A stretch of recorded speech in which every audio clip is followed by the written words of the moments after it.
Hi. Ready? Ohayou. Good morning, everyone. How are we doing? Sorry, we have no time here. No, I haven't set that up. Oh, thank you very much for the sub. Arigato. Oh, we're all back. I started before the ads. Welcome in, everyone. Might be in a Twilight Zone episode. What's going on? I think this is normal time. It's Friday morning, right? Usually, we're streaming it this time. Nothing strange about this episode. How are y'all doing? Oh, do I have the camera on? Face? No, we're okay. There's just a delay on the Twitch dashboard. Oh, Vivid's printing the last layer. Wow, congrats. Excited to see it finish. I have been checking the posts in the Discord. I haven't replied to all of them yet. Bit busy. Anyway, we're doing something a little different today. We will be doing some tracing for the first time. I've set it up in a sort of janky way. It's not the way I wanted it. I wanted to do it through a video capture card and stuff, but whenever I set that up, Photoshop went into a weird display mode where it was just like a full canvas on the screen and it wouldn't zoom in or out. So it was a little bit tricky. Are them superhero gloves, Mr. Ginkgo? No, this is because it's sweaty. This is just for sliding on the screen so I can draw smooth lines. Where's your whiskers? Yeah, they've gone. It's been about a week now. Anyway, enough of the beard talk. I'm going to be looking both ways. Usually I have the OBS like here, so I can look at the camera. But because I'm using the iPad today to trace, I can't really look over like that. The annoying thing is, actually, this preview on my screen isn't showing me the updated stream, so maybe I will refresh this page. Hopefully it doesn't ruin anything. Then I'll be able to see the actual screen on my thing. Here we go. Good. How are we all doing? He's just a baby. Oh my god. Welcome in, everyone. Dan Scorch, Chicken Meister, Fly, Vivid, Return to Earth. Return to Earth. Welcome. Hello, hello, hello. New Patreon. Nerdheart, welcome in. Quilter. Ruha. Hopefully I'm not missing anyone. Welcome. So, yeah. I wasn't sure if I should announce this yet, but I want to do some tracing today, and to do that I have to announce it. This is the new print I'm working on. It is a samurai print. I showed you this book last time, and this is the 101 Great Samurai Picture book by Kuniyoshi, and there are two main series in it, and one is the 47 Ronin. Wait a second. Sorry, I've just misplaced my stylist. Ooh. We'll put that. Yeah, we'll find it. And the other one is the Keikei Heiyu Den. So it's the Tale of the Grand Pacification. So there's two things, and I did search for a bunch of images, and most of them weren't inside this book. But this was the first book I got showing me ukiyo-e. And it just so happens the one I chose was the front cover. There was a few in here that were potentials. There was a couple from the 47 Ronin. Where's the one I was going to do? I was really looking quite strongly at this guide running through the Shoji stream. Nearly did that one. And then there's a couple others from inside this one. Where are they? This one's really cool, but it's not samurai enough. Maybe the glare's a little bit tricky. We wanted more of an iconic samurai one. Or I wanted more of an iconic samurai one. We ended up going with this. And there's a little something strange about his name. In this book, he's called Yamaji Shogun. But on other websites, he's called Hamaji Shogun. So I'm not 100% sure on the reading of his name.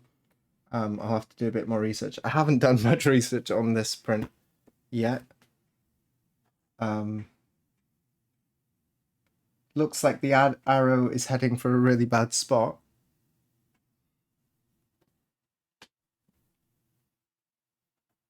I'm not sure what you mean. The mouse, the cursor. I've got two trackpads in front of me. It's a little bit confusing which one goes to which. Anyway, let's switch over and I can show you the print.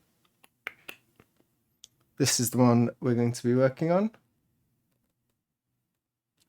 This version you're looking at here, this one is from the British Museum. Tracing, yeah. We're working on the key block. So this one is from the British Museum. There are a couple of other versions I'm using. I'm not doing an exclusive British Museum, but when I'm working using multiple reference images, it gets really... I start flicking and changing layers all the time, and it's really kind of jarring. So I'm going to be sticking to this one in this stream because there's already enough layers that I'm flicking on and off. It's quite an involved tracing process. The other thing, I just wiped my screen with alcohol, just rinsed it to get rid of smudges and stuff. And it made it a little bit grippy, which I'm not super... I shouldn't change too many things like just before I start streaming. Loving the print. Yeah, me too. I really enjoy it. It's beautiful. What does the book say about it? Before we start, maybe I could just read the reference in the book. A powerful warrior, Yamaga Shogun, brandishes his long sword in a fierce battle with an unseen opponent. The presence of ballooning azaleas branches in the composition was intended by Kuniyoshi, according to the traditional symbolism, to indicate subtly that this was the great samurai's last fight. So it's his final fight, and I think it's a really beautiful image. There's enough interest. Some of the other pictures are just like a samurai sitting there. This is dynamic. The azaleas are really nice. There's a bit of background. The text is not too intrusive. In some of the other ones, it can be a little intrusive. Rub some oil on it to stick it back. Or on the screen. I don't think I'll be doing that. It's okay. It's not so bad. It's just a little bit different. Nice hat. Are you talking about my hair? What do you mean nice hat? Oh, he has a nice hat, the samurai. I think it's coming out his back. So it's a pole with like... Are you going to carve the text? Yeah, I'm going to do everything. Yeah. Everything you see here will be reproduced. And at one point, in September, I have a trip planned for the UK. And I've talked to Capucine-san, who is a researcher at the British Museum. And I'll be doing a little interview with her to talk a little bit about how the different colours degrade over time and stuff like that. She's comes at studying these prints from a really scientific background, so I'm going to talk to her a little bit about that and try and like with her deduce how the colours would have looked originally. Like we have really good estimations of how they looked, but maybe she can shed a little bit more light on how this happens. And so yeah, when I make the next YouTube video for this, which will be a little while away because this is going to take a while, especially to get printed as well, but when I do that, then hopefully if I can find some time in the UK, there will be a little interview with her, and I'm gonna sign the application form to go see the original while I'm there. So look forward to that. Fun. Let's get tracing. Just before we start, I have done a bit of this. The initial tracing I did was with a slightly different version of this. So all the lines aren't matching up perfectly. I was using a different copy as my main, and I've switched over to the British Museum as my main. So there's a bunch of stuff that I need to retrace. I couldn't wait fully to start on this. I had to get going and do some work. So I have to go over a bunch of the tracing. It's not as labor intensive as tracing from start. I just gotta shave and move things a little bit. But there's a bunch of spots where maybe they won't line up and they might look a little bit weird to you. So we're just going to jump in, open this group. This is what I've done so far. We're going to be doing a little bit over here, and we will do some more of the hair. I can show you what it's looking like so far. This is what we have traced so far. And this hair is pretty fine. It's pretty fine. I did a printout, a really quick rough printout. I can show you up here. And this is the actual size. I can take it out. This is a really crappy printout. The actual print will be bigger than this, but I've printed this at no shrinkage, 100%, so it doesn't really fit on the whole page. And I've measured the hair, and we're looking at about 3 to 4 hairs in 1 millimeter. So it's right in like a sweet spot where it's like comfortable. It's fine, but it's comfortable to do. 3 is like, it's good going. But some of the hairs, like on that hog size series, in the mustache, it was like 5 hairs in a millimeter, and that's kind of stretching me.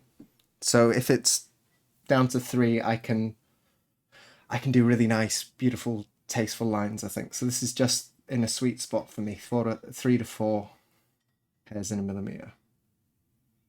I think it's going to be really fun. I'm really excited. That's why I chose this, because the hair is cool. Anyway, shut up. and get tracing. I'll just finish this section of hair and then we can do something a bit more interesting, because I actually think the hair tracing won't be that interesting for you. Anyway, I'll be able to chat a lot today. So the print you held up will be the size your print will be. Well, it's printed on an A4, so the actual print is going to be much bigger. But the head and stuff, this is the actual size it will be. Maybe I can put it close to the camera and you can see. So this is my finger next to his face. So that's the actual size. I think, if this printer, I didn't do it on a really good printer. This is just a crappy little printer I have just for printing out notes and stuff. I don't print anything significant on it because it's not very good. It was free. How are we all doing? It's Friday morning. And also, if you have motion sickness, I'm really sorry. There's going to be lots of spinning today.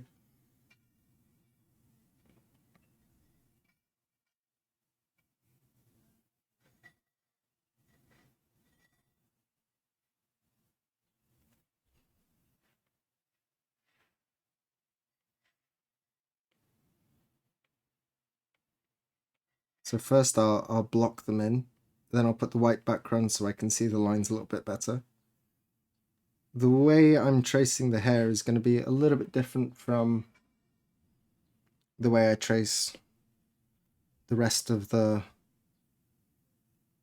lines, because it's so fine. I will be doing a little fixing here and there. All in all, though, whoever carved this was incredible. They've done a really clean job. They're really symmetrical. The gaps are really consistent between the hairs, so there's not much. But if there are little sections where the hairs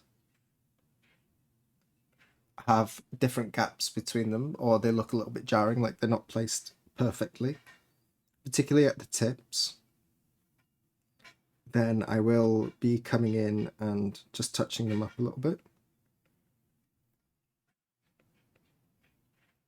But that is the only touching up I will do on the print. The rest of the tracing will be really quite a high level of fidelity.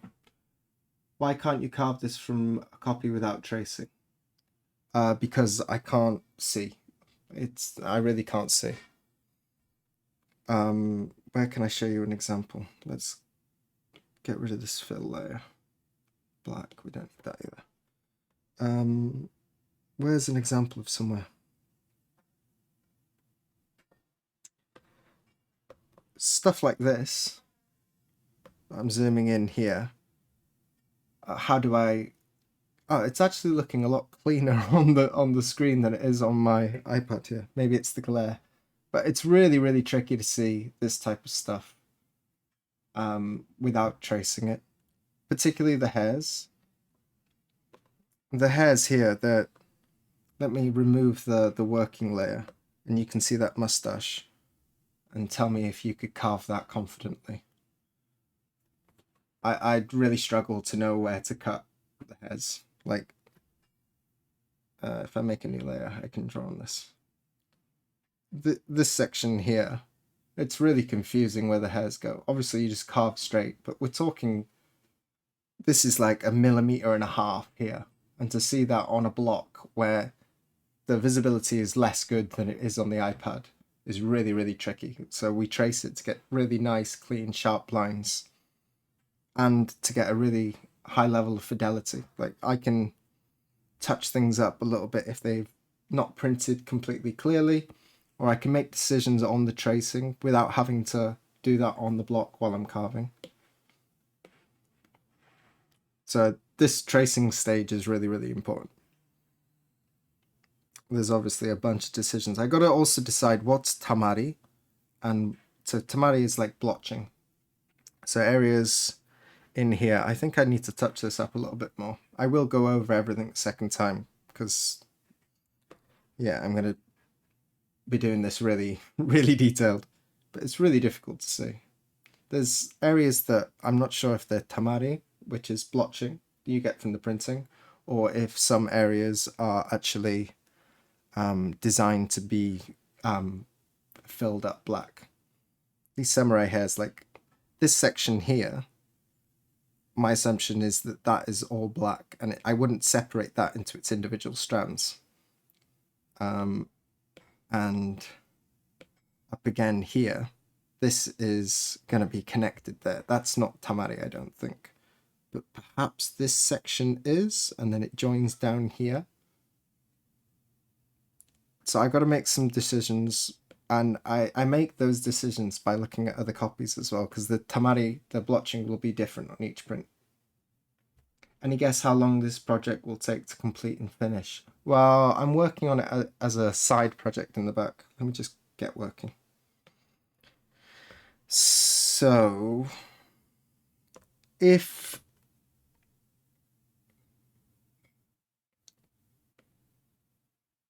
I was just doing this as my only project, I guess because I want to take my time with this one, this key block would take about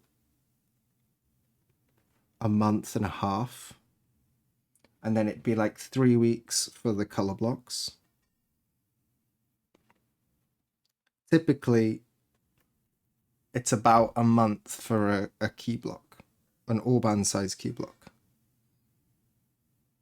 I'm halfway through an all-band print now, and I'm like 10 days into that, so I should be finished that one in about 20 days for the key block. And then the color blocks, they're much easier. So under 2 months is a standard time. This one will take a little bit longer. And then you've also got to add in the tracing time on top of that. The tracing takes sometimes nearly as long as the carving does.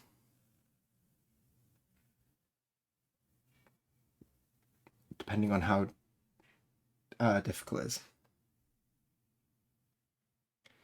That's so fast, my speed is so bad. When I first started carving, I was really fast. I thought to be a professional carver, you had to go really fast. And so and naturally, I'm sort of that type of person. I just want, let's get it done. Go, go, go, go, go. And I think my carving suffered for it. And one day, Asuka Sensei told me that I'm hitakuso, like I'm careless.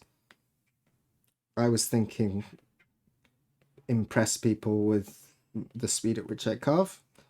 And he thought I was being careless, and my work showed it. And so I completely changed my whole personality, the way I was thinking about it, and slowed right down to focus on accuracy. And I stopped really caring about any sort of speed for a long time. But then, of course, when you get better, the speed comes. When you get more comfortable, when you slow down, slow is fast, fast is slow. So the speed comes in time. I wouldn't focus on carving quickly. Focus on doing a really, really good job. And just put in long, long hours to make up for the extra time you're taking to be slow and careful.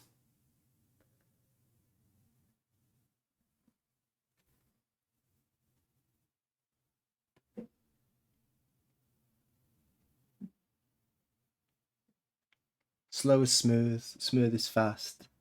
Man got preached to.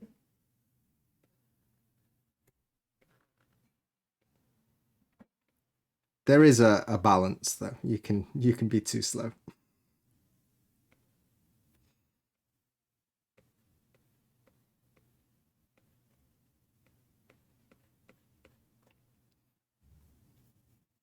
It's funny giving advice like that, like, because everyone's a little bit, they have their own modus operandi. And for me, like, I'm someone, my personality is that I want to just like bam, bam, bam, get it done.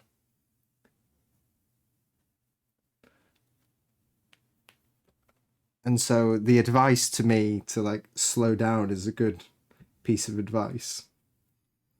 But to someone who's like naturally overly cautious and slow, then it's probably really terrible advice. So I got to be careful who I'm. Basically, don't listen to anything I say. Just be self-reflective.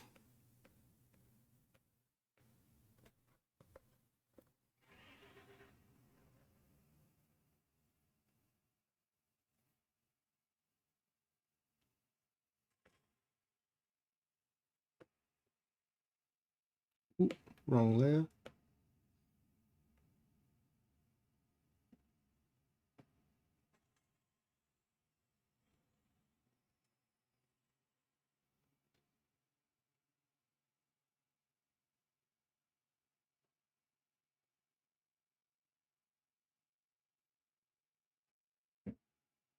I was gonna put some music on, but I didn't. Should I put it on now? It feels a bit weird to put music on halfway through a stream. I'm trying to practice with speaking in general to people. I speak way too fast for my job, and I need to speak super slow and articulate things. But I'm naturally speedy and get through it fast. Yeah, when you're that type of personality as well, it feels it's really painful to speak slowly. Like I tend to mumble quite a lot. And I used to be like that. I used to speak really fast and mumbly and just rah, rah, rah, get it. Rah, rah. But yeah, so I understand how you feel. It feels incredibly painfully slow when you take that moment. And when you're a fast speaking person, which I'm not anymore, but I used to be, you the pauses kind of kill you. That brief silence feels like forever because you're not filling it with something.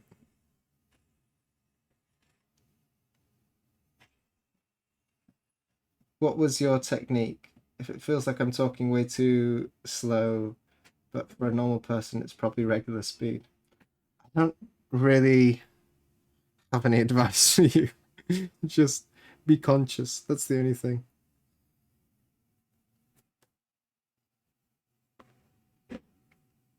I'm still quite mumbly, so I don't feel confident. I can give you advice on carving, but I'm not sure I should give you advice on speaking. I'm still really mumbly.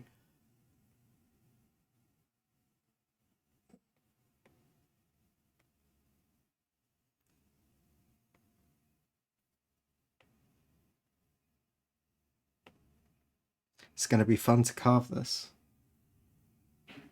Isn't it interesting to see the variation in each of those lines? The pressure sensitivity pencil made nowadays are just leaps and bounds above what they were years ago. Yeah, this is the Apple Pencil 2, and it's changed my life.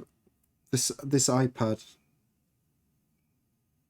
and this Apple Pencil have really changed my life. I used to use a little Wacom, one of the ones with just no screen on it. I got given it. I bought it secondhand, or I got given it secondhand from a friend, and I used that for a long time.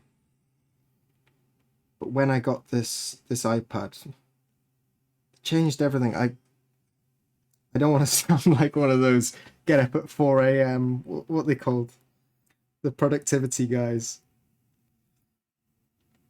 Um, but I can take it on the train with me because the tracing can be kind of long, and there's always lots of jobs I have to do at home. Um, and this tracing, like I said, it can take a really long time to finish the level I'm trying to get to. And so the ability to like, oh, I'll put off the tracing for a little bit, and because I'm going on the train later, and then that's saved time. So I do quite a bit of tracing on the train. I don't leave my house much nowadays, but when I do, it's what I do on the train.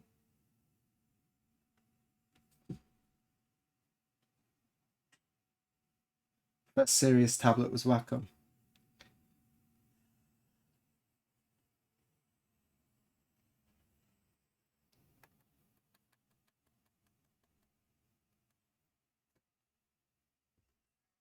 Dan Squat, she said you apprenticed under someone who served in the Marines. What did you apprentice in?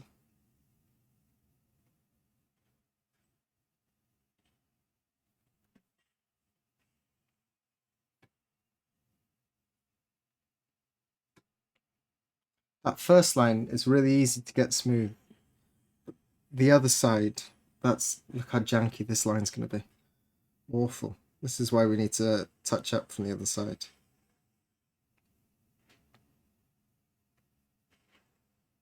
Typically, I do most of my tracing work on Procreate. I find it's smoother, and I like that you can double tap to switch between. Ad starts in 10 seconds, heads up. I can switch between the eraser and the pen much easier. I don't know if it's showing on the screen. Ah, you can see. Yeah, there's like a little dot here on the Photoshop to hold the eraser. It's really frustrating. There is a feature that you double tap the pencil and it switches to the eraser. But if you double tap it again, it doesn't switch back, which is just endlessly frustrating, and it'd be so easy for them to fix. Procreate also has the smoothing function, so if you hold a line down, it will like set and lock that line in really smooth. And you can do circles like that as well, just by holding it down. But there's none of those features on the Photoshop. And the Photoshop for the iPad it's a garbage app. On the computer it's fantastic, but on the iPad there's no features. You can't even bang a shape down. There's just no features on it. There's no rulers, there's no gradient maps, there's nothing. But it's just enough for me to do this. I gotta decide what to do here. It looks like this hair is maybe splitting into two. That's split into two, that, isn't it? How did you originally get into doing this? I think it's super interesting, but I know nothing about it. It's kind of a long story. How did I get into this? I don't know if you've seen one of these streams before. Usually what I'm doing is carving. And I saw some videos on YouTube. I'd been interested in Japanese art for quite a long time. And initially, actually, the first introduction to like how these are actually made was on an airplane. I actually watched The Art of the Game on an airplane one time, and I really enjoyed it. But then I went on a holiday and I completely forgot about it. And then one day I stumbled across Dave's YouTube and saw how these were made. I was like, oh, I know that guy. I watched the documentary about him on the plane. And time went by, blah, blah, blah. And I decided to give it a go. I thought this would be really fun, but really, like, it's kind of up my street. I like doing difficult things with my hands that, like, it takes a long time to learn. And I gave it a go. I got some really crappy knives, some really crappy wood, and I put my knife in the wood, and 5 minutes later I said, I'm going to do this for the rest of my life, and moved to Japan, got an apprenticeship. There was a bunch of other stuff going on at that time. I was like working in a coffee shop, and I don't know, I just had this one day where it wasn't even bad. Like, someone said something to me at work, and I was like, I'm doing more hours than all of you, and like, I'm doing all the work here. They'll be shitty with me. But it wasn't like I had a hissy fit and like quit. But it just sort of clicked in me that like, you've been talking about going to Japan for a long time. Just go, figure it out, do it. And then within a month I was here. and I did like, I knew about Asuka Sensei. I'd asked Dave if he did apprenticeships like thousands of other people do online. Then I got a sort of stock email in reply saying that doesn't take apprenticeships and stuff like that. You should check out this guy. And I found Asuka Sensei, and I didn't want to go to him straight away because I've moved to Japan at this point, and I've sent out an email saying I'm in Japan, I want to do an apprenticeship, because I thought it would be absolutely pointless to do it whilst in the UK.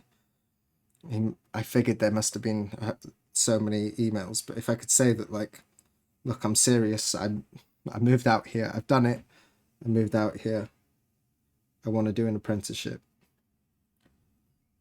I'd be a little bit more credible. It's kind of a long question. Do we want to do this whole story? But yeah, then after I got sort of a no in response to that, I decided to wait until I went to see Asuka Sensei, and I did like 6 months by myself, just trying to produce some nice stuff, trying to get better. And I kept going to Woodblock Matsumura, where I was getting the wood. But really, when you go there, you should be ordering the wood in advance. They don't really stock blocks there. And I'd always go in like, I want some blocks today. And he'd like rummage around and he's like, oh, I got this one, maybe you can use this. So, and he'd give me some pieces. And then he noticed I kept coming in, and he said, you should go see Asuka Sensei, you seem really into this. I'm like, yeah, I know about him. I kind of want to be his apprentice, but I don't want to go there too soon. My Japanese is awful as well. And he just went, rah, rah, rah, and called him on the phone and said, I got someone here who wants to learn to carve. I don't think he really understood anything I was saying. And he said, okay, you go there today. Oh, okay. So I went over, said I wanted to be an apprentice, and he said, no. Impossible. You have to do classes, and then we can see. And he really didn't want to take a foreign apprentice at that time. Not of anything bad, just it was kind of tricky. He'd had an apprentice before that sort of didn't work out.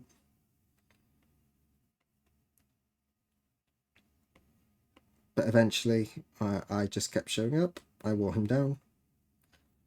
And the rest is this history. That was kind of a long answer. There is a lot more to the story, but we won't do everything here. I love the Apple Pencil. Tile setting for a shop full of grumpy old guys. And was fantastic. Oh, okay, tile setting. When they stood up at information force recon, the guys are looking for volunteers. Take one step forward, played an old joke, and most of the company took one step back. Do you live in Japan on a visa, or did it become a citizen? I'm on a... Originally, I came here. The only way I could think to get a visa to come here was teaching English. So for the first 5 years of my apprenticeship, before I was good enough to go full-time, I taught English. Hello, Bonsai Maverick. No bonsais today. So yeah, I was on a teaching visa, then I was on a specialties engineer visa, humanities, and now I'm on a spousal visa. Great story, and I recently watched Dave's Twitch archive with you, I believe your first appearance, and told us a story. It's so interesting. Thank you. First time, when would that have been? 2021, maybe? Somewhere around there. I'm not very good with dates, to be honest.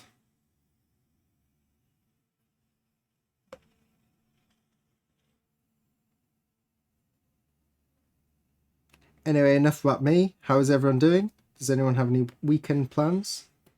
Is Chicken Meister going for a bike ride?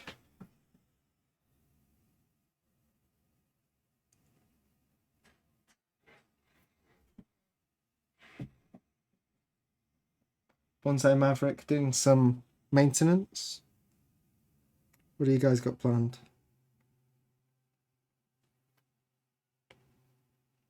Let's check some of these lines. What is going on there? Okay.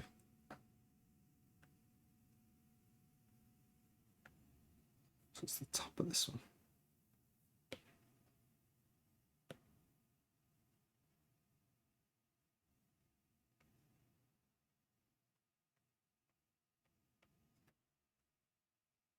It might rain on Saturday, but I'll probably get some biking in.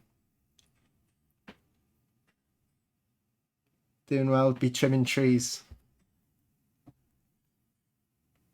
How many bonsai do you have currently? It's not really a hobby if you only have 1 or 2 trees, is it? So it's like do some trimming one weekend, maybe repot, and then it's 3 or 4 months of like, don't touch it, don't touch it. Good UFC fights this weekend. I don't really watch much. I don't watch any UFC apart from stuff that pops up on reels and that. But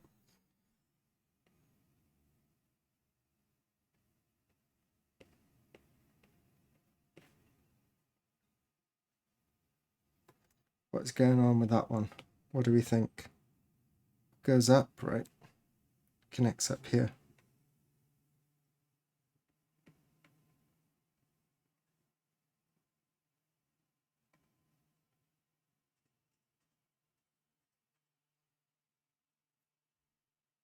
I'm almost home from an annual trip to my favourite art supply store in Canada, which is a 12-hour drive away. All supplies replenished. Hope you're doing well. Wow. Crochet. Art supply stuff as in sort of yarns and stuff. 12 hours seems a long way to go when we have the internet.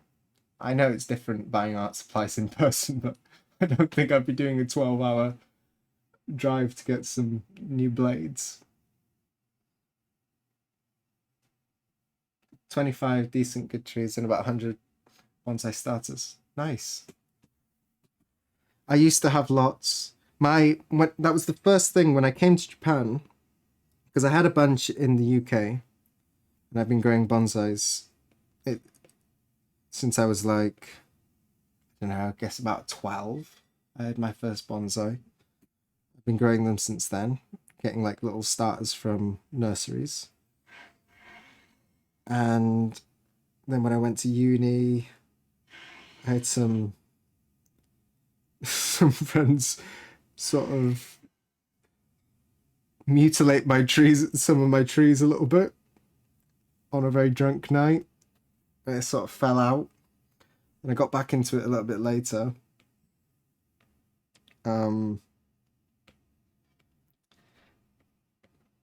But when I came to Japan, it was one of the first things I did. I would look for bonsai nurseries. I used to live out in West Tokyo, and there was a couple little gardens there that I'd visit regularly. And after a year of being here, I had like 5 kind of nice. There was like some shinpaku, stuff like that. Not really any deciduous stuff, but sort of like medium and a couple shonin and stuff like that. And when I was moving out of the house, I put them all I lived on the first floor, and I put them all on the veranda one day. It was like a little bit before I moved out. And I had them all on the veranda. I also had this one big Bunjin style pine. It was really, really nice. And the person above us was moving out. Still hurts me today. And they bleached their balcony right above our thing. They were like scrubbing it and they'd thrown a bunch of bleach on. I think they throwed like 2 or 3 loads of bleach on, and just to soak up their balcony. They did it once, then they gave it a scrub, and they throwed a bunch more bleach. And I just like left them out on the thing because it was a really nice day, but it wasn't too hot. And I lost all my trees. It killed them all. They all got doused in bleach, and I did everything I could to save them. But it really ruined them. And eventually they all died, and it was so much money's worth of bleach, and I never even saw their face. I wanted to kill them. And I went out there while they were still pouring bleach, and I just saw, what's all that dropping down? Is it raining? I came out and it stank of bleach. I went out and I was like trying to drag them all in, but they were soaked. It was dripping everywhere. I was getting covered in bleach, and it was still pouring down from the top through the slats in the balcony. So then after that, I gave it a rest for a long time. I couldn't really live with getting in. Hello, I'm in Japan too. Today I was about to take a walk, but today's too hot. Yeah, it's not that sunny today, but it's so sticky. It's incredible. I got a pain in my stomach, oh man, yeah. That was not a fun day. So since then, I've just sort of stuck to the houseplants. I got a couple, but they haven't done very well with me, and I don't like the idea of bonsais sort of dying on my care. I'll get back into it at one point when I've got like a nice setup in a garden where I can actually house them. But I think I need a little break from it at the moment. But one day I'll get back into bonsai.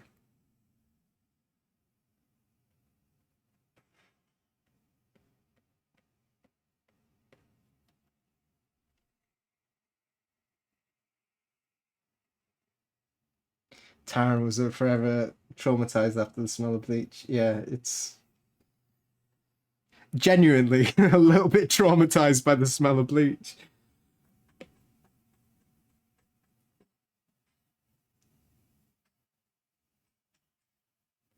So I got really into houseplants shortly after that.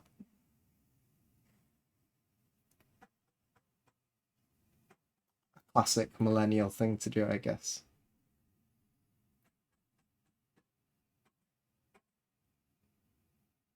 What time are we on? 48.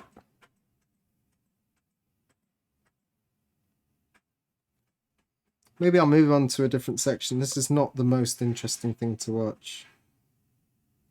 And I can touch these up a little bit later. It'll be more interesting to look at some flowy lines.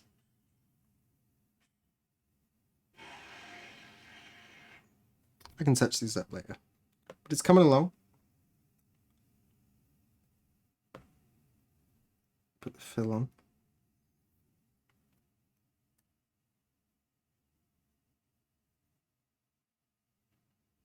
I saw your IG. Hanga is Japanese traditional stuff. Well, moku hanga is the technique in Japanese.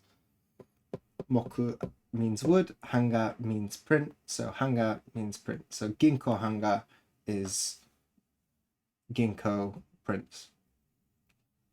I guess I've learned they're very they imported that idea from other countries. Well, it came from China. The original prints, but the traditions diverged really, really strongly based on materials they had and stuff, I guess. But the Chinese printmaking tradition is very different now, and mostly they're single colors and they paint in between the lines.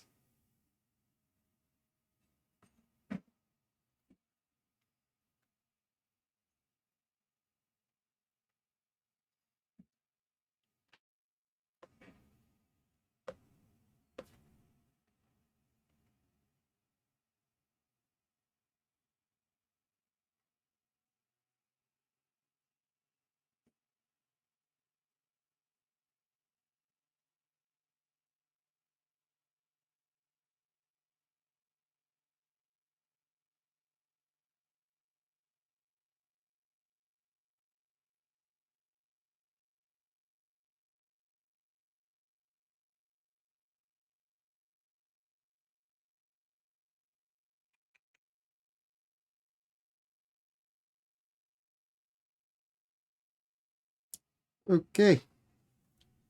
Fix that a little bit later.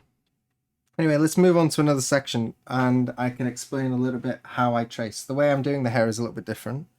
I'm going to move on to my edge. Just to 10. Yeah, so the way I do the tracing is called kagogaki. So this is actually a whole line here. It's not going to be lined up because this I traced prior to this actual image. Yeah, see, it's a little bit off, but I'm tracing either side of the line. And the reason I'm doing that is because when you use Japanese brushes, there's a concept called omote and ura. So it's the front of the brush and the back of the brush. The front of the brush is that nice smooth line you see. So the front of the brush here will be this line going down on this side. And the ura of the brush, you get a more jagged effect. So you'll see it goes a little bit like that.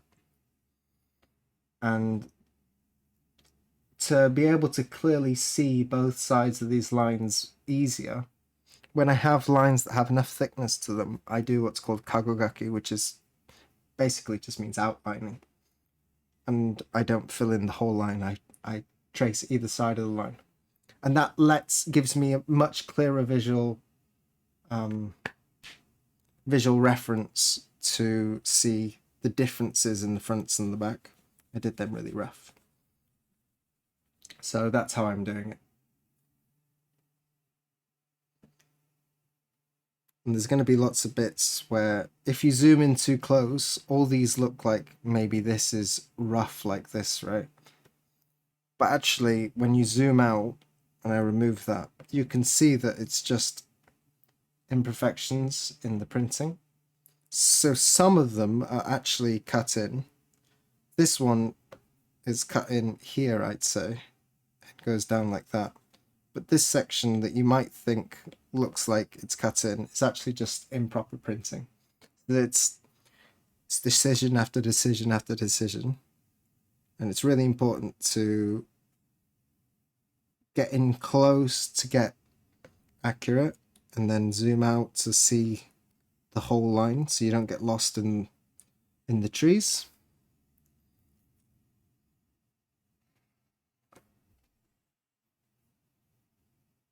So I'm going to be zooming in and out, flicking between the white so I can get a nice smooth line here.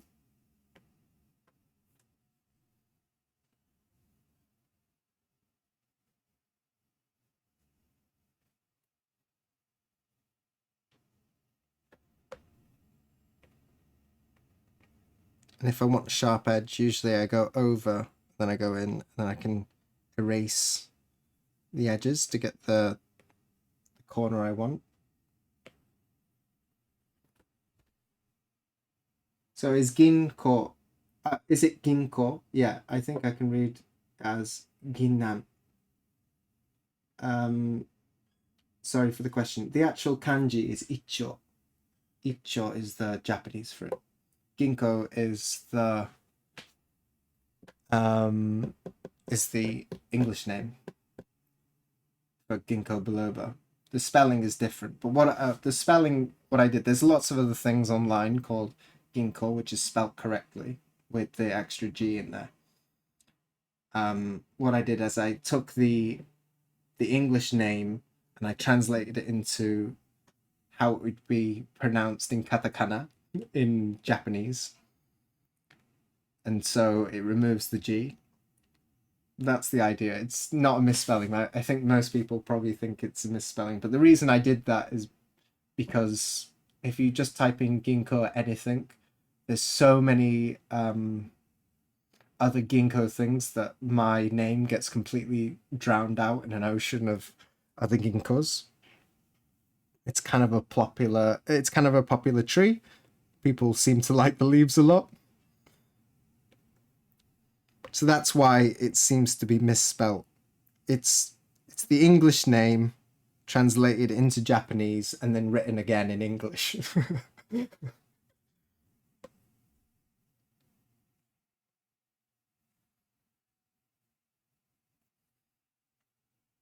Borrowed word, yeah, so it would be borrowed words are usually written in katakana. That's why I write it in katakana usually. I have been considering just switching it over to icho, calling it icho hanga. And I've started using it, but not officially. It's the unofficial name, icho hanga.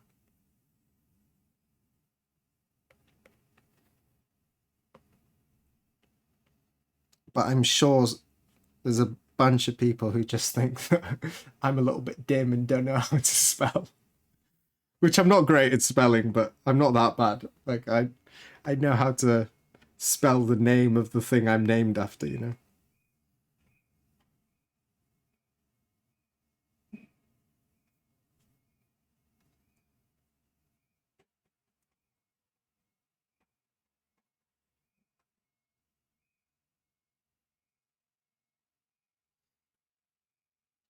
I do have another copy of this that I want to show you a little bit later. Initially, I was thinking that this was the first time this print had ever been reproduced. But on an auction site, I managed to find a copy of this print that is really, really close. Initially, I thought it could have been the same block set, just printed kind of heavy. And then I noticed some things that were actually a little bit different. So that it has had a reproduction done of this before.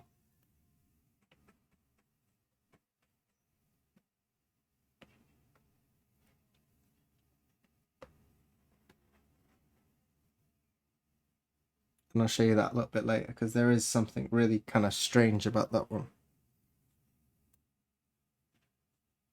What time is it? Yeah, I'll do that in just a little bit.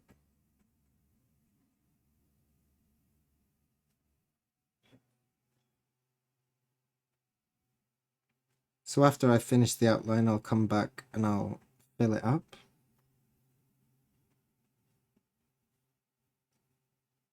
I gotta be careful that these double layered things don't become too thin.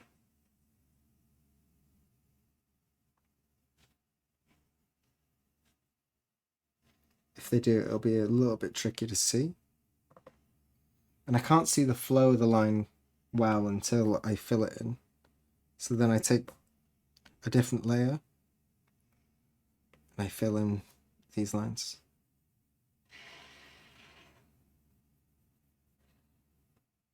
Doesn't have to be clean because I'll be printing at this, at current it's like 24% opacity, but I'll be printing it at 100.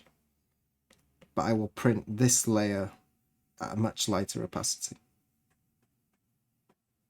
So when I actually print it out, the outside lines will all be black. And then the inside will be sort of like a 50% opacity grey. So I'll be able to see the difference on the block. Unfortunately, you can't really use colour. One way I tried doing this before was I used red on the inside and black for the actual outside of the lines. But it didn't work because 7-Eleven printers, so that's how the line will look. And then I'll come in and I'll touch up anything that seems a little bit too much. This should be smooth a little bit more.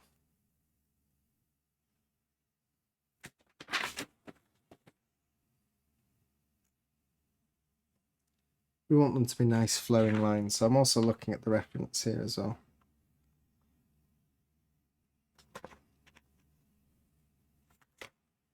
Something like that. Have a good weekend. See ya. Bye, Colo. Got an ad in a minute. That looks like quite a tasty line. We're at the hour mark, so let's actually check out another print I found on Ronin Gallery. This is it. Let's get rid of this. Take a look at this. I'm going to flick back and forth, so if you are sensitive to flashing, then maybe look away for a little bit. Why do I fill on a separate layer because I want it at a separate opacity and I want to be able to change the levels later. I'll do some testing. I usually do it around 50 or 60. But if it's too light, it can be kind of tricky to see. It depends also on the color of the woodblock. If I've got a really dark woodblock, I'll crank the opacity up a bit. And if it's kind of a light one, then I'll keep it subtle. So I can see the outlines of the lines a little better. So it's a bit of a balancing act. If you do it too light, then it can look like there's two lines there, and you have to be really focused.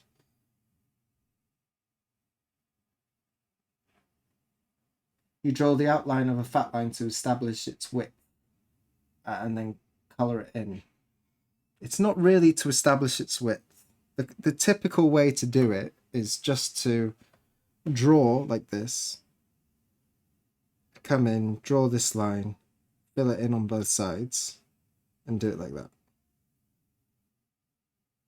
That's a typical line. And you'll see when I was doing the hair, that's how I was doing it. And on thinner lines, like this one here, I basically do something like that. But when I have thicker lines, if it's possible, like it doesn't make sense to outline these tiny lines. The lines would be so thin that they wouldn't print clearly. So when there's a line that's thick enough, to add lots of taste to it, this lets me see the difference from the front and the back much easier, so I can be more accurate and more precise. It's just a visual guide. It takes a little bit longer to do, but it makes it easier to carve with the kind of taste that I want to.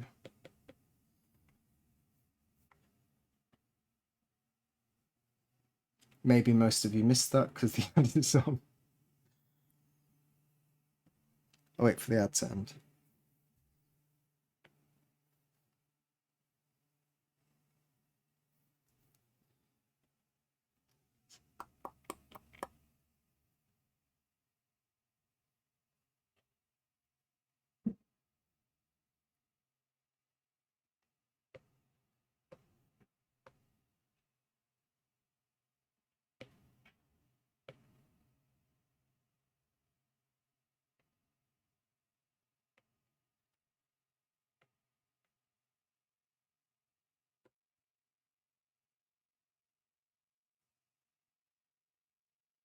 Are you guys back?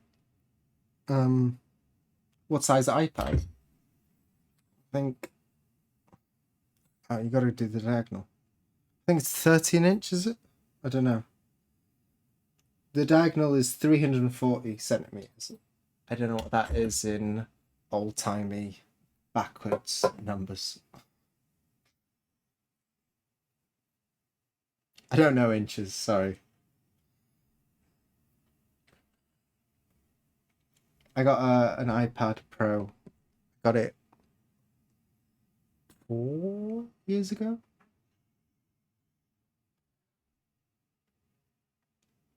Anyway, let's get on to this. Let me show you this.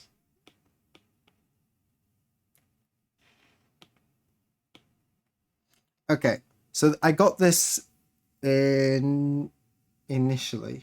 I was looking at a few different versions. I got one from Yamada Shoten, which is very close to the British Museum one, and they're almost certainly the same blocks. And then I've got another one off a different auction website. Resolution is not good enough on this one to do any tracing on it, but I can check for colors because it's quite yellow. This one I can sort of see some other bits a little bit better, and the printing gradations and stuff will be a little bit different. There are a couple of small gradations on this. So these are just for assisting. But this one I was originally thinking about tracing, but it's not the same. It's kind of remarkable how similar they are. Let's look at the kanji here. This is the original. and then here. It really looks the same. It just looks like they're a little bit fatter, like it's been printed with a bit more pressure. But when you look up close, you can see some small differences. If you look here, for example, this has been separated into 2 little dots instead of 1.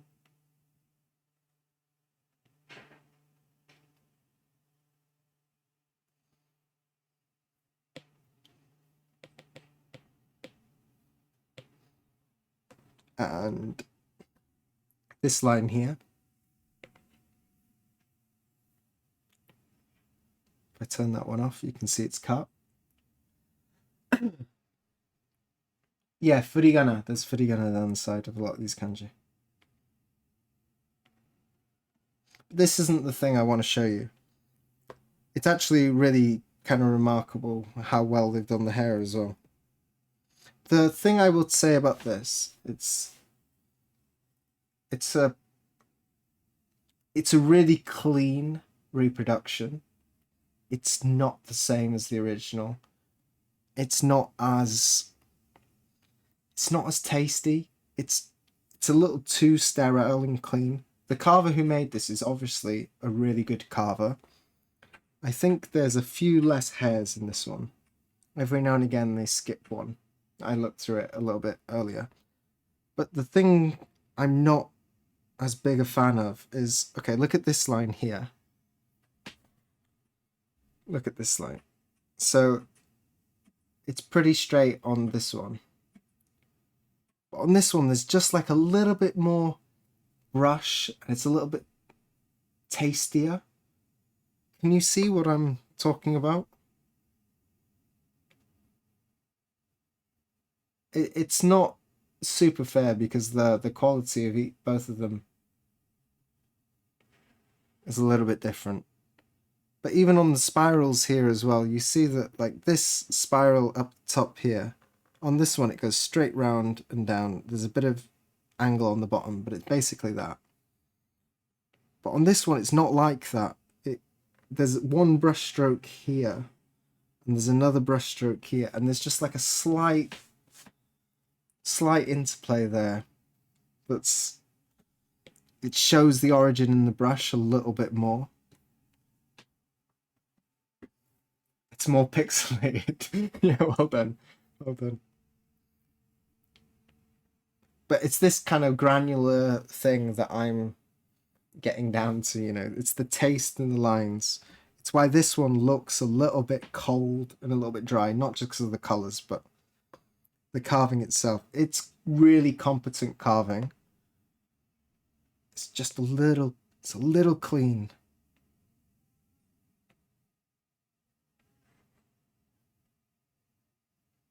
It's missing something, you know. It's just not got that spark that the original has. And so this is why I'm doing the double-sided drawing, the kagogaki. And that's because I want to capture all those little flicks and little bumps and stuff. There is a risk you can really overdo it, and I've seen people like see what we did on the Hokusai and then try and do that before they're ready. And it's sort of, if you overdo it, it looks like a real mess. There's a real balance to getting that just enough like jank in the line without it looking janky. They all need to flow smoothly. I think that's a really clear visualization of the type of stuff I'm talking about, that little section there.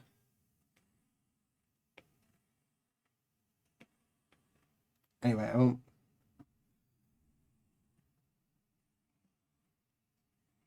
You might be done printing. You were printing during the stream. If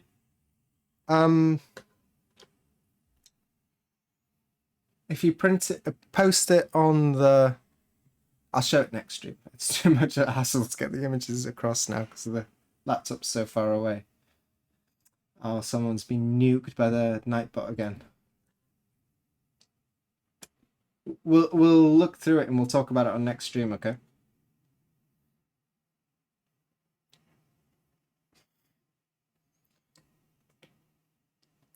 The thing I actually wanted to show you. Let me get this up.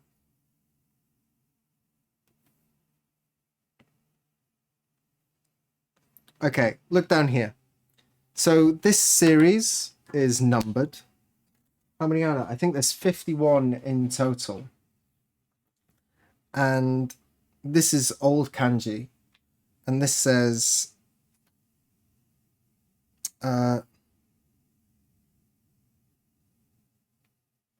32.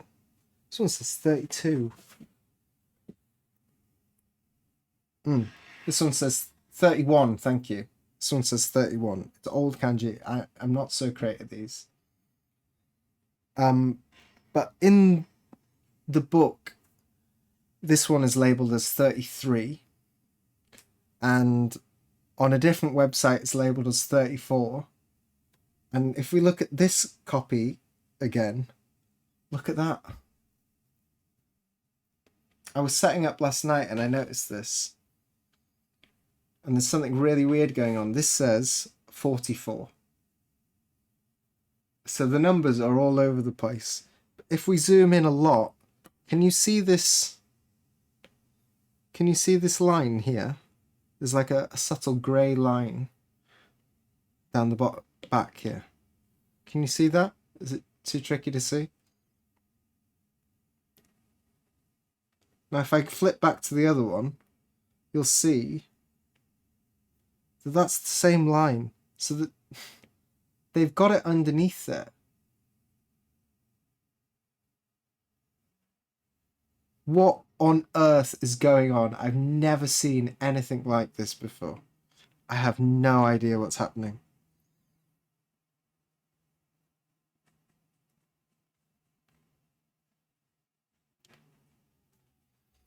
Explain that. The only thing I can think is that it's printed in Gofun on top. Yeah, Korigami's on it.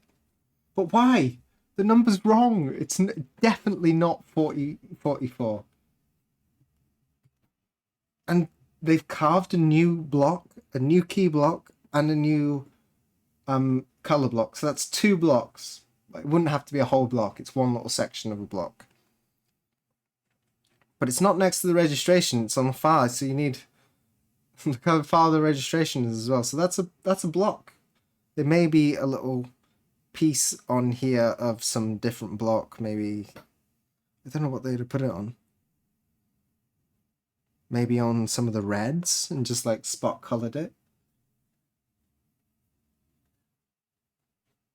Could they have just recarved 1 or 2 blocks?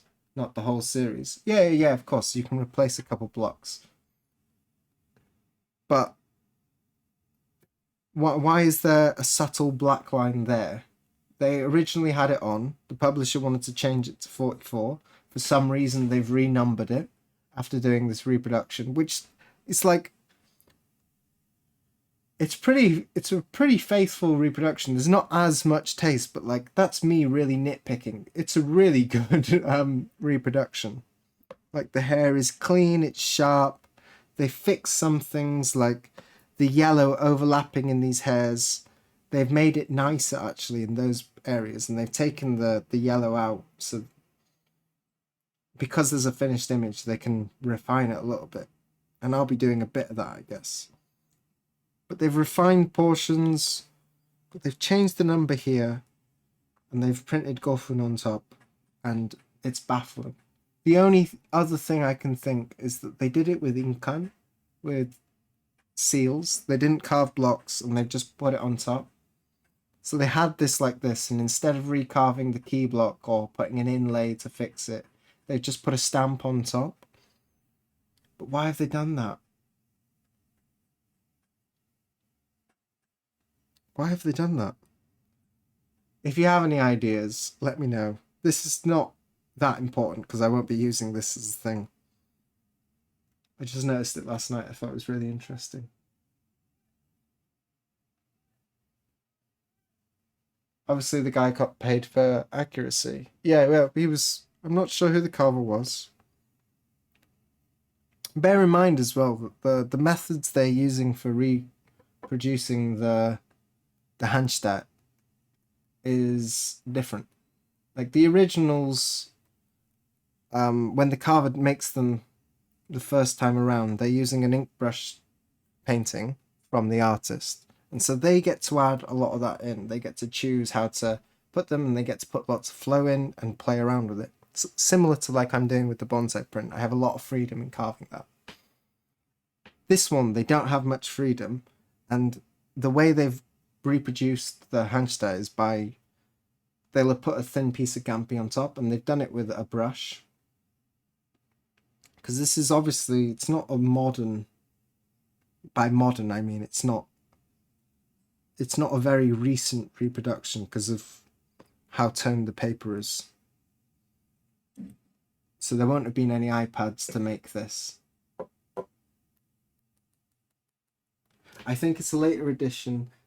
Included some designs from the Yoshiyuki together with the Kunyoshi designs.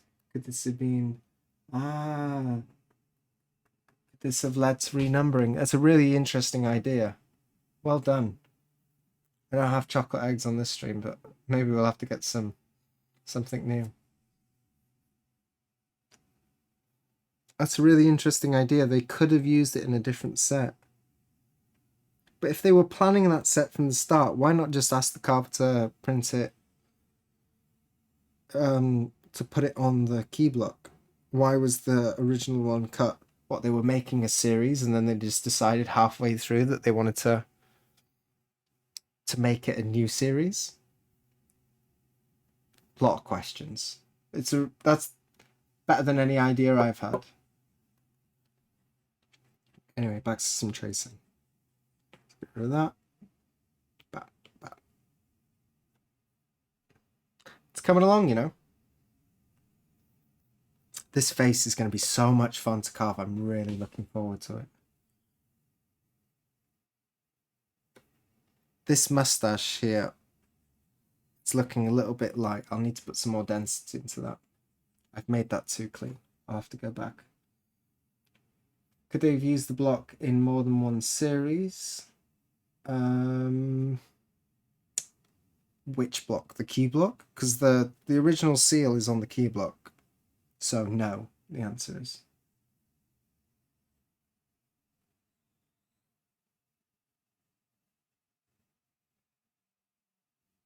Could be a scarce of blocks at that time. No, I don't think that works.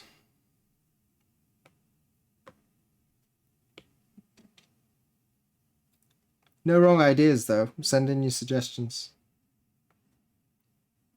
Where?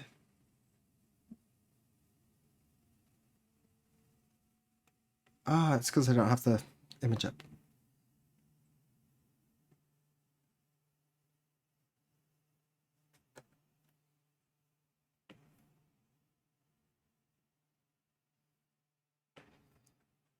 In other news, was it in their financial interest to recarve as accurate to the original as possible, to fool buyers into thinking they were buying an original print? Oh wait, they wouldn't have changed the number. Yeah, that is a thing, and it's a thing done by a lot of different publishing houses, but the biggest one for doing that was Takamizawa, where actually Asuka Sensei, my teacher, trained. And back in the day, they were really famous for doing that. And they used to print imperfections like toning the paper and printing gradations to make it look like it's been exposed or it's got matte burn from being in a frame, stuff like that. They did all sorts of tricks to artificially age prints. And to do that, the reason Asuka Sensei's carver was so good and he worked at Takamizawa is because you have to be really, really good carving to fool people.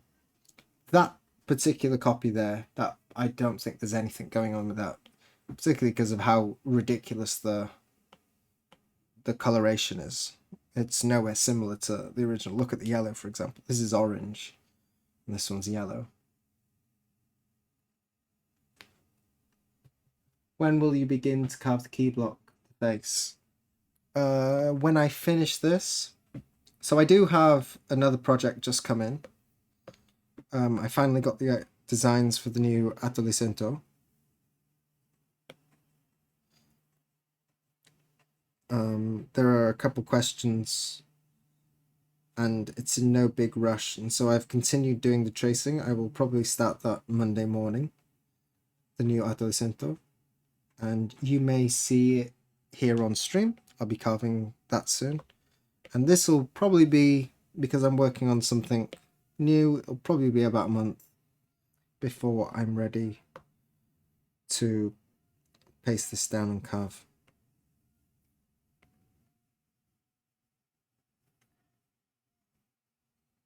You can see here actually I traced those first lines on the wrong layer, so I'm going to have to layer by cut. You can see that overlap there. It's the wrong layer. Another thing, reason it's nice to have the hair on another layer is because I will probably print out the head as a little tester, as a practice, and I will have a little carve on that to sort of warm up for carving the hair.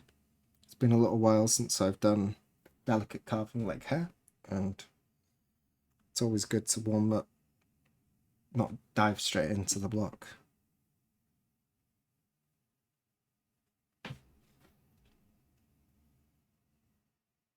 Ah, where? Not when. Sorry. Where will I start carving on the block? It doesn't really matter. It will actually be horizontal. Sorry for turning so much. Jesus. It's kind of tricky to show you because it'll be reversed. I'll turn it like this. I will probably start, this will be flipped horizontal. So I'll probably start the foot. Come in there, dizzy. I was just trying to figure it out. I was trying to show it to you, the way it will be on the...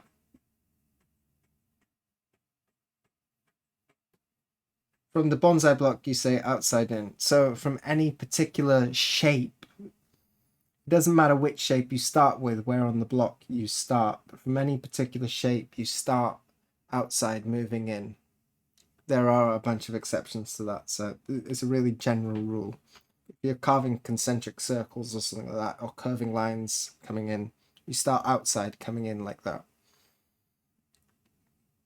But typically, you'd start in the top left-hand corner and you'd work your way across the block.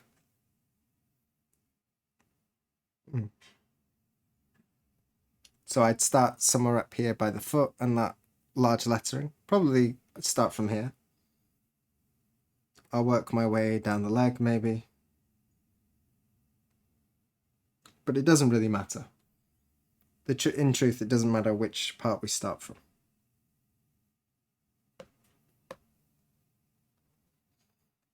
What's more important is the order of cuts on any particular line or shape.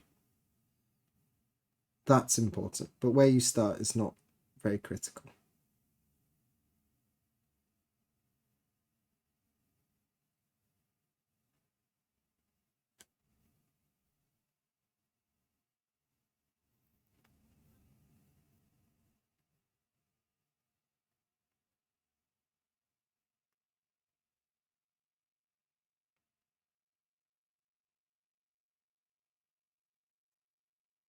So yeah, what was I saying? I've got the next Adolescento design. So I will start that. I'll get it all prepared over the weekend, ready to print on, ready to start carving on Monday. I'll paste it down on Monday and I'll get going on it. There are a couple of questions. There's some areas that will be not really for carving, but more for printing. They'll be kind of tricky. there's like a white open circle that's quite next to, really close to a gradation that will be really tricky for the printers, and we'll lose a bunch of copies.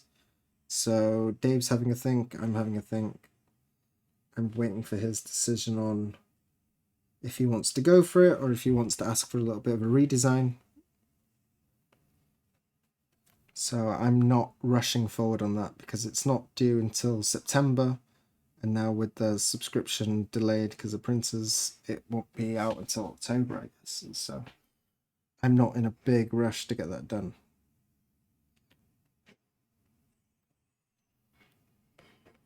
So I can work on this tracing a little bit, which is why we're doing this morning. I thought it was nice to have a little bit of a break from the bonsai print as well.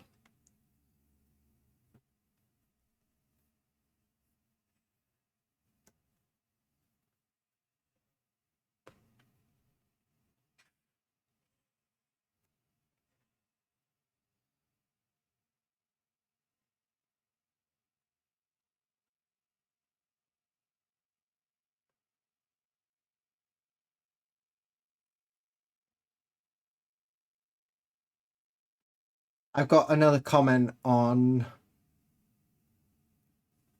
Seems like you really need a good quality block for this. I do indeed. I'll need a very hard block.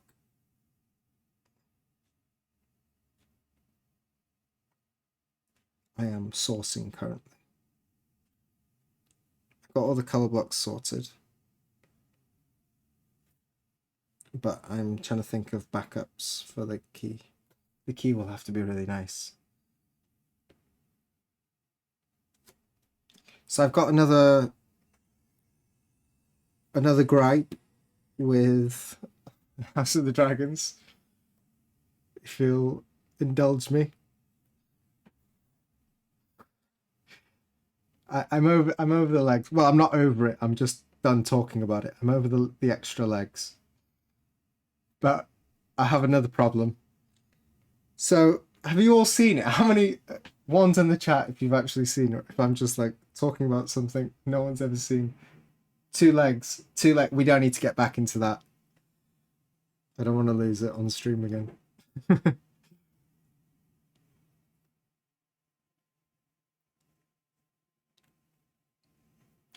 I don't care if you watch it. I want to talk about it. In season 1, there is a scene where the current king is Jaehaerys. No, it's not. That's the conciliator. Go on. Viserys. So Viserys is the king. His wife's died and he needs to remarry. Okay. There's a scene. There's another big house. They're called the Valarians, and they're a really ancient house, and they got ties. It'd be a really great match. But their daughter is like 8 or 9 or something like that. She's really, really young. And there's this comic scene where they're walking through a garden together, and she's super young, and he's like, he must be in his 40s. And everyone looks at this scene and we all go, that's a bit weird. That's a bit messed up. This is crazy. Haven't got a clue about your rant, but I'm willing to listen. So yeah, there's this old king. He must be in his 40s. Max is like 30. At youngest, he's like 39. At oldest, you can convince me he's in his 50s or 60s. But this is old time, so everyone looks a little haggard. So let's just say he's about 40. That makes 2 of us fine. Yeah, it's okay. You'll understand. So he's walking through the garden with this child. And then he also has a brother. And his brother, they're the same generation. There's not like a generation gap between them.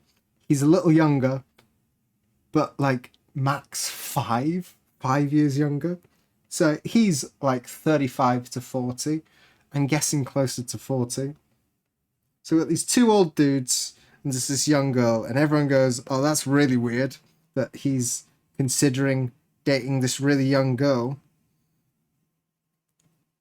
Later on in the series, in the season 2, his brother marries that child, and everyone comments about their relationship that it seems like a really healthy and normal relationship. They've got a nice partnership, and no one ever speaks about the fact that it was really strange for him to marry this person who's like 30 years younger than him.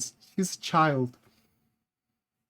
But obviously the actor looks a lot older, so it doesn't look as weird.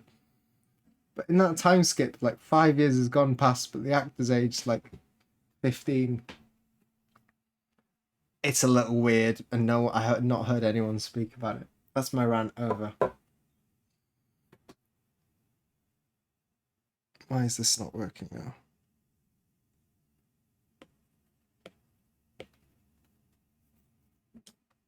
Something's happened. I can't. We got an ad.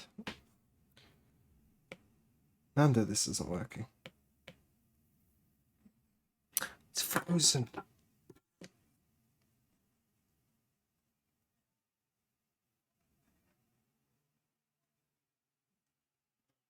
Yeah, right.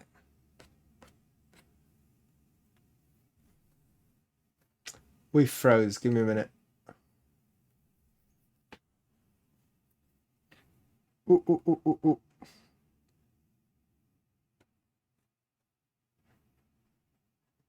You guys shouldn't see this screen.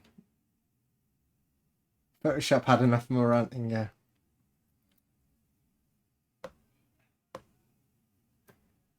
Hopefully this works. Yeah.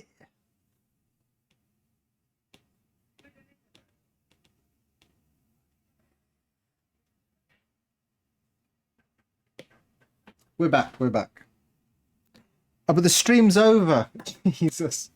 It was actually a good place to stop. I don't know how much we'll be actually seeing of this tracing. Let me know what you guys thought. Is it boring? Is it interesting? I'm sure it's not as fun as watching the carving, but carving's also pretty repetitive. I'll wait for everyone to come back from the ads. It's going to take some time to get this all done. It's a lot of lines here. And I got to take it really slow on the hair. I'm excited to do it. It's going to be fun to carve, but it's going to be tricky. Everyone should be back. Welcome back. Sorry about that. No heads up. I think we are towards the end of our stream here. I'm going to look and see if we've got anyone to raid.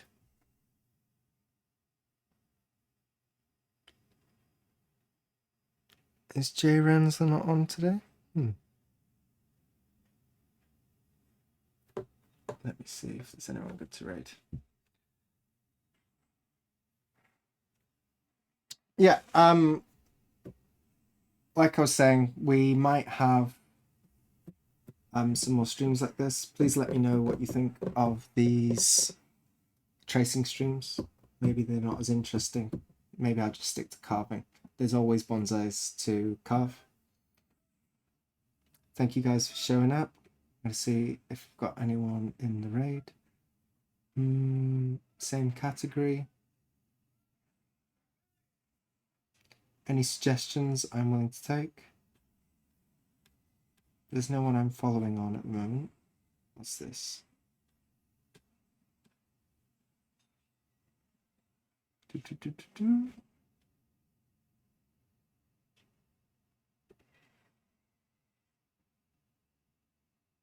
No construction today. Renzo's still setting up his new studio, so no stream, I think. Okay. Construction today, there is lots of construction outside. We've got a big crane in the middle of the road.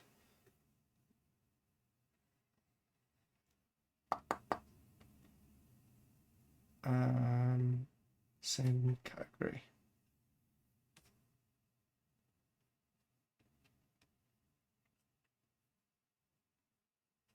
I can't really find anyone doing something that you guys would be interested in.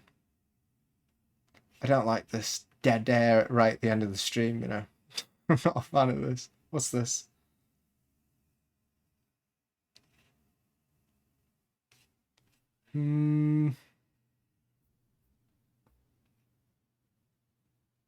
Nah. That's really kind of dismissive to just look at things and say, nah. Search by category. Oh, let's try that.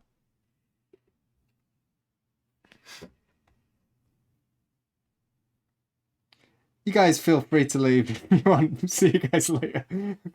I think we'll just end it here. I can't find anything interesting. I'm sure there is. That's not me dismissing all people on chat. I will see you guys later. Gotta click the over screen. I'll see you on Tuesday. Let me know what you thought. Bye, bye, bye. Good night.